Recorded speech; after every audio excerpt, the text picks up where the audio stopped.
Hi, I want to talk about 1984 Australian monster movie Razorback. It's about a fearsome psycho pig with a taste for human flesh wreaking havoc in the Australian outback.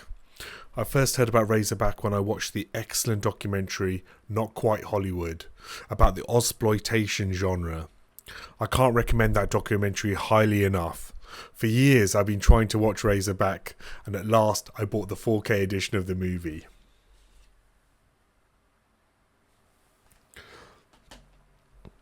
Of course, Razorback sounds like a B movie and is a B movie, but let's not overlook that stories of dangerous hogs go back to antiquity.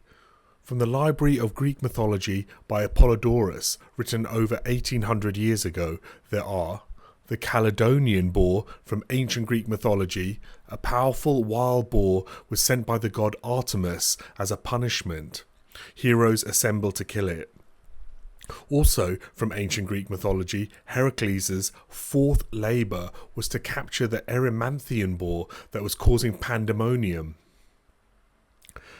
Razorback is fun and still stands up in several ways 42 years on from its initial release, but the movie is unlikely to be talked about in 2,000 years' time. Though, who knows, maybe it'll be reappraised by our descendants. Razorback is ostensibly about a wild, homicidal boar the size of a rhinoceros. At one point, a character says its hide is so thick as to be bulletproof. With that setup and the filmmaking bravado, Razorback could have been a monster movie for the ages. The film gets several of the hard parts right, but flubs crucial elements, leading to the feeling of a missed opportunity. For me, the main reason for Razorback to be given the 4K ultra high definition treatment is that it is such a stylish movie.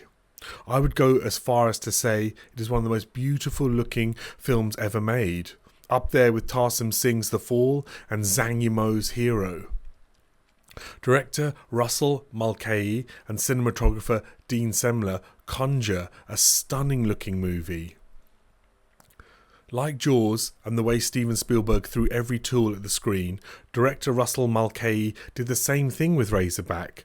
What a narrative directorial debut. What a calling card. I can see why the director got the Highlander gig with Sean Connery. The cinematography is exemplary. The lighting and colours are vivid and striking.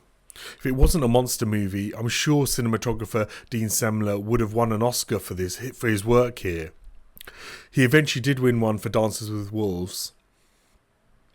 The compositions are painterly. Individual frames could be mounted in art galleries. The use of foreground and background, the camera placement, all astound. The hallucination sequences are wow-inducing. Razorback started strong. The ginormous Razorback ploughs through a house like a tank. The opening doesn't waste time, just jumps in. No creation story, no explanation. A mutant, homicidal pig. It just is. The editing is frenetic, yet still mostly coherent. Razorback should have been Tremors good. Put this on your to-watch list. If you haven't seen it, it's fantastic. And one of the benchmarks of monster movies. So Razorback should have been Tremors good. There's a similar isolated rural locale. However, there is not enough mayhem involving the locals. I kept waiting for another Carnage gear change. Was it budget constraints? The 4K includes deleted scenes. A shame they weren't part of the final film. They have some gruesome monster gore.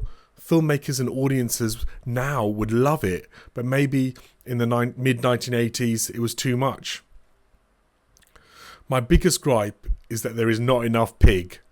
There are two disturbing Australian brothers who take up too much of the runtime as the villains.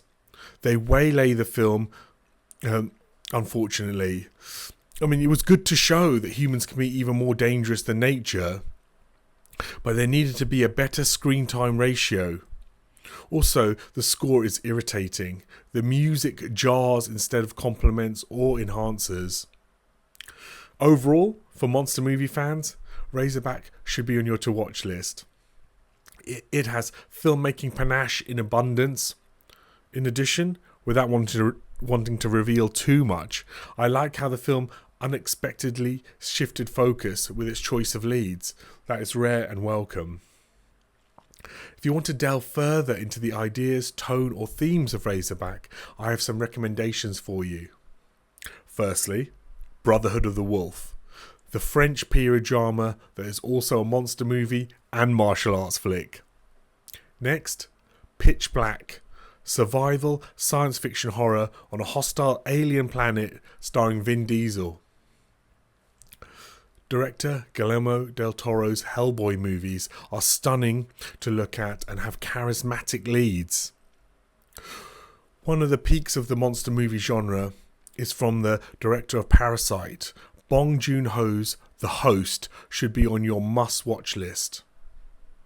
Finally, unusual indie kaiju flick Colossal, starring Anne Hathaway. It is not talked about enough. If you get to watch them, I hope you enjoy my recommendations.